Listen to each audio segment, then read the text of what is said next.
Hola chicos, buenos días, espero que se encuentren muy bien. El día de hoy vamos a abordar el tema de expansión urbana, desigualdad y protestas sociales del campo y la ciudad. Al inicio de la década de los 70, debido a la crisis económica que vivía el país, mucha gente buscó mejorar su situación emigrando a las ciudades.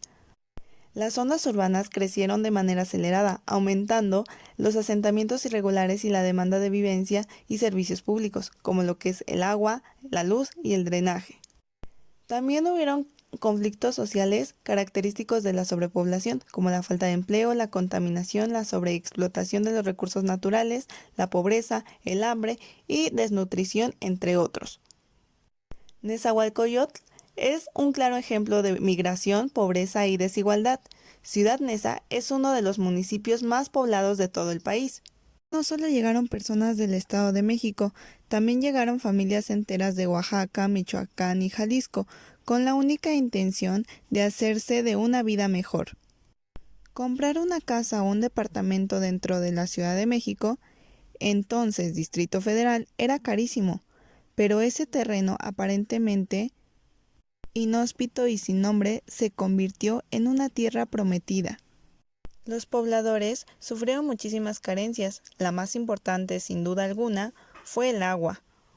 La única fuente de agua potable en esta zona era una llave conocida como lavadero El Lodazal. Todos los días las mujeres de la zona llevaban sus cubetas hasta allá para recoger agua potable o bien lavar su ropa en los charcos que se formaban alrededor de la llave. Para 1959 ya existían 33 colonias en la zona, pero de los servicios básicos como pavimento, drenaje, agua potable y luz, no.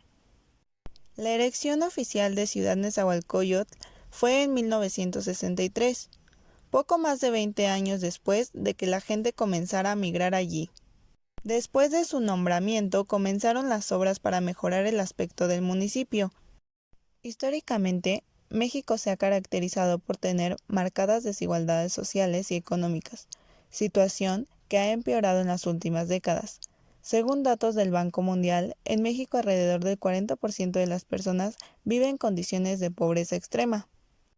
Esta situación se refleja en que gran parte de la población tiene limitado acceso a la educación, la alimentación, la vivienda, la salud, los empleos y los servicios públicos. También hay otras expresiones de injusticia social, como la discriminación a los indígenas o a la gente pobre, la aplicación desigual de la ley y el maltrato hacia las mujeres y los niños, el rechazo hacia los adultos mayores y las personas con discapacidad. A continuación les mencionaré algunos ejemplos de injusticia social. Número 1. La población indígena es 4 veces más pobre, mientras que el 38% de la población hablante indígena vive en pobreza extrema. El porcentaje correspondiente para la población total es inferior al 10%. Esto implica que la tasa de pobreza extrema para la población hablante indígena es casi 4 veces más alta que la de la población en general, indicó el informe. Número 2. La educación pública contra la privada. El pago de colegiaturas y transportación a escuelas privadas es deducible de impuestos. El 48% de las escuelas públicas carecen de acceso a drenaje, 31% carecen de acceso a agua potable, 12.8% no cuentan con baños o sanitarios y el 11.2% no tienen acceso a energía eléctrica.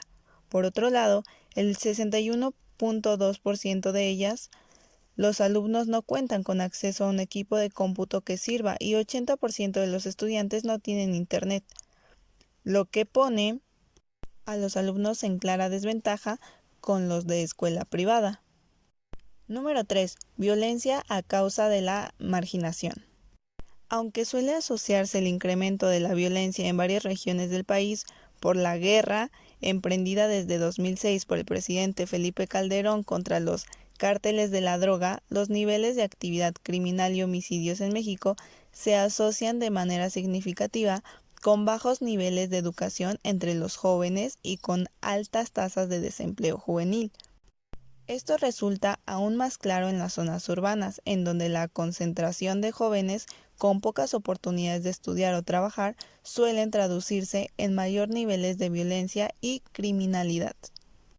En numerosas ocasiones, muchos de los sectores de la sociedad, trabajadores, estudiantes, indígenas, profesionistas, mujeres y ciudadanos en general, han impulsado movimientos de protesta, exigiendo la solución a problemas que afectan a grupos particulares o a la sociedad en conjunto. La mayoría de estos movimientos han tenido un carácter pacífico al emplear medios como plantones, marchas, tomas de oficinas públicas y paros de labores. Agrupaciones de productores agrícolas en México bloquearon este miércoles varias carreteras y casetas de peaje en una docena de estados del país, en reclamo de mayores recursos para el campo al gobierno federal. Los bloqueos más concurridos han tenido lugar en diversos puntos de carreteras de los estados de Campeche, Chiapas, Coahuila, México, Jalisco, Morelos, Nayarit, Oaxaca, San Luis Potosí, Tamaulipas y Veracruz, según reportan en sus redes integrantes del Movimiento Campesino Nacional. El gobierno del presidente mexicano, Andrés Manuel López Obrador, señaló que respeta el derecho de la manifestación de los agricultores, pero insistió en que el apoyo al campo se concentrará en los estados del sur y sureste de México. Además, la administración de López Obrador cortó los programas de ayuda financiera a agrupaciones de productores agrícolas para romper con la intermediación y conceder de manera directa los recursos a los campesinos. Por otro lado, algunas personas han formado grupos como las organizaciones no gubernamentales o las organizaciones de la sociedad civil, con el fin de promover la defensa de los derechos humanos, los derechos de los animales, la protección del medio ambiente, entre otras causas. Actualmente, los movimientos sociales en México y sus demandas son muy variados. Algunos grupos exigen el respeto a los pueblos indígenas, a la diversidad sexual, a la equidad de género. Otros, mejores condiciones de trabajo, igualdad de derechos o acciones más enérgicas en contra de la violencia y el crimen. Algunas de sus propuestas han encontrado cabida dentro del sistema de leyes en México y se ha impulsado la defensa de sus peticiones. Un claro ejemplo son las autoridades autodefensas de Michoacán. Aquí les puse su foto y les voy a contar la historia. Bueno, muere el hombre más representativo de Michoacán de los últimos años, quien lideró a más de 30 localidades para desterrar al crimen organizado que se había incrustado en las tierras michoacanas. Su nombre, Dr. Manuel Mireles Valverde, movilizó a la autodefensa más grande registrada en la historia, echando mano del pueblo. De tarea me van a realizar un mapa conceptual acerca del tema, así como también me van a responder las siguientes preguntas. Número 1. ¿Has observado alguna de estas injusticias? Número 2. ¿Qué piensas al respecto? Número 3.